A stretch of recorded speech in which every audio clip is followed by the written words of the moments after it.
Brother teacher here again. Most of you may be familiar with the Mukjong, which is commonly referred to as the wooden man, which is a practicing apparatus used in the art of Wing Chun, Kung Fu for some. But I'm going to go over some basics on the Mukjong, and it may be, I guess, redundant to some that have studied Wing Chun or are currently studying Wing Chun, but it should be very beneficial. It should prove beneficial to those that are just starting with some of these fundamentals. And I want to say this beforehand, and that is simply this. The Mukjong in which I'm going to be using is made out of PVC. Now, I trained on the PVC version, and I've also trained on the actual wooden man, made of wood, hardwood. And I want to say this especially for those people who are skeptics that are out there. Please leave your negative comments to yourself. The most important thing at the end of the day is the training and the benefit that you receive from training. Now, if it's not a $1,000 or $5,000 apparatus sitting in front of my training hall or room, then it's okay. Does it benefit the individual that is practicing the technique is the question that should be asked. So are you getting the lesson, in other words? So for those people that are negative and just always have to have something negative to say, and they're always cynical and critical of everything you see anyone do on the internet, not only in martial arts, but just anything in general, please try to forbear and keep your comments to yourself. This is for those individuals that are trying to learn something. So as I said before, I'm going to show some basic techniques on the Mukjong, and I'm going to teach you a concept or two. This is Brother Teacher. I'll see you in a moment.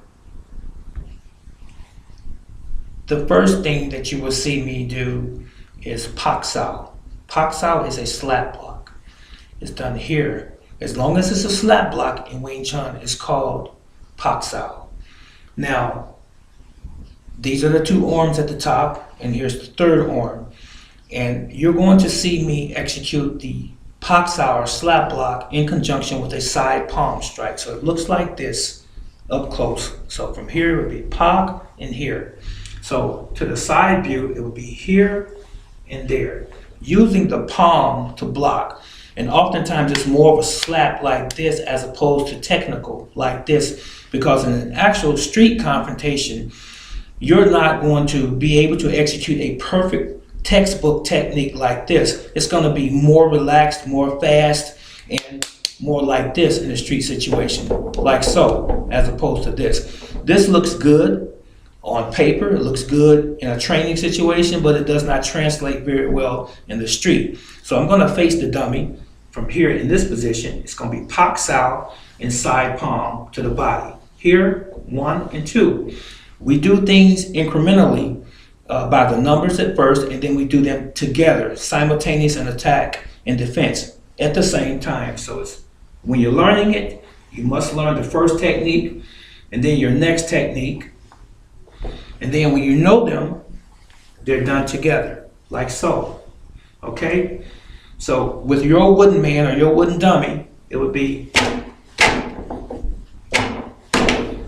1, 2, 1, 2. Switching sides, 1, 2, 1, 2, 1, 2. And when you know what you're doing, then you combine them, which is a totally different training method and a mindset, which most traditional arts are not accustomed to, attacking and defending at the same time, which is Linso Dai Dar. Okay, it's 1, like so, here. And I'm starting at this ready position, here, opposite side, here. That's Pak Sao and a palm strike. Here, like so. Coming back to the beginning, this is just a training situation or scenario. Now, you can hold your position here and go from there, this shorter distance. Here, Pak Sao and palm being in close here, and faster. Opposite side would be here, since my left hand or my mansao is already extended in front of me. I will use that hand to capture their oncoming hand from here and go there. If it's leading already, it's here and there, like so. And you want to make sure that you always exhale during the exertion or the attack or technique, as it were. So my hand is already extended, my mansao or asking hand, inquisitive hand, is from here, 1. And if it's already leading or extending, we're going to block or parry with that same hand. Like so. You should practice these techniques hundreds and hundreds and hundreds, if not thousands of times, until they become second nature to you. Teach it to your muscle memory, so that when you're actually sparring, when you're actually engaging an opponent in a real fight, it will happen or occur naturally. This is Brother Teacher. Please await the second part of this series, and I hope to hear from you in your comments in the comment section below. And until then, keep training. So long.